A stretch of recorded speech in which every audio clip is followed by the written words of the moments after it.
Hi అండి, అందరికీ నమస్కారం. Village life with Lakshmi YouTube ఛానల్కి స్వాగతం. ఈరోజు వీడియోలో మేము మా ఫ్రెండ్ వాళ్ళ ఇంటికి వచ్చాము. దారిలో కొబ్బరి బొండాలు అవి తీసుకున్నాము. ఇంకొంచెం కూరగాయలు తీసుకుని వెళ్తామంటే ఇక్కడ తాజా ఉంటాయి, ఇంకొంచెం ముందుకెళ్ళి తోటల్లో ఇవి పెట్టి అమ్ముతారు అని చెప్పారు. అందుకని ఇక్కడికి వచ్చి కూరగాయలు తీసుకున్నాము. ఈ సీనరీ అయితే చాలా బాగుంది. సన్సెట్ అవుతుంది, ఎగ్జాక్ట్గా సన్సెట్ అవుతుంది. కూరగాయలు అయితే చాలా తాజా కూరగాయలు ఉన్నాయి. ఇక్కడ ఈ కింద పండిన తోటల్లో తీసుకొచ్చి పైన పెట్టి రోడ్డు అమ్మట పెట్టి అమ్ముతున్నారు.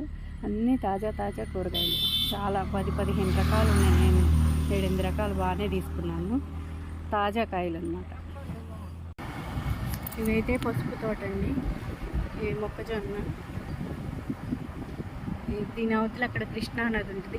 నది ఒడ్డున అక్కడ గులాబీ తోట ఉంది. గులాబీ తోట దగ్గరికి ఫోటో దిగుదామని వెళ్తున్నాం. చెప్పారు ఇక్కడ అయితే దిగలేరు, కొంచెం ముందుకు వెళ్ళండి, దిగగానే తోట వచ్చింది అని. ఇది గులాబీ తోట వచ్చేసాం. ఇక్కడ కిందకి దిగాము. ఇక్కడే ఉంది గులాబీ తోట. అయితే పువ్వులైతే బాగా కోసేసారు, క్రాప్ అయిపోయింది. ఊరికే చూద్దాం, ఫోటో దిగుదామని వచ్చాం. డ్రిప్ వేశారు, డ్రిప్ ద్వారా నీళ్ళు ఇస్తున్నారు.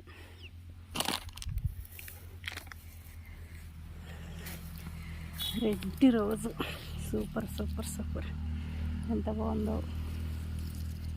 వావ్,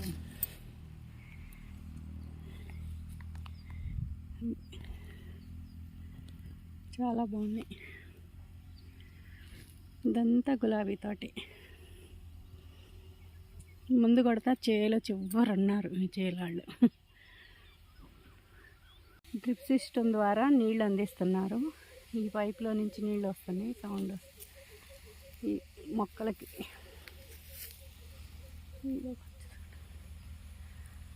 చాలా బాగుంది.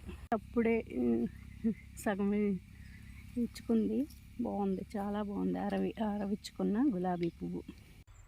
ఇది అరటి గెల ఇప్పుడే సాగుతుందండి, ఇంకా పెద్ద గెల పొడవు అవుతుంది. ఇదైతే నిమ్మ చెట్లు. నిమ్మకాయలు లేవు, పూత మీద ఉంది. అక్కడ రాలి మమ్మీ నిమ్మకాయలు అయితే రాలిపోయినాయి. మరి కొయ్యక రాలిపోయినాయో, పండి తెగులొచ్చి రాలిపోయినాయి. వెనుక పసుపు తోట, దాని వెనుక ఆ చెట్లు, తర్వాత అక్కడ కృష్ణా రివర్ ప్రవహిస్తూ ఉంటుంది. చాలా బాగుంటుంది. కానీ ఇప్పుడు మనకి టైం లేదు. ఈసారి ఇంకోసారి చూపిస్తాం. ఇదంతా. Thank you for watching.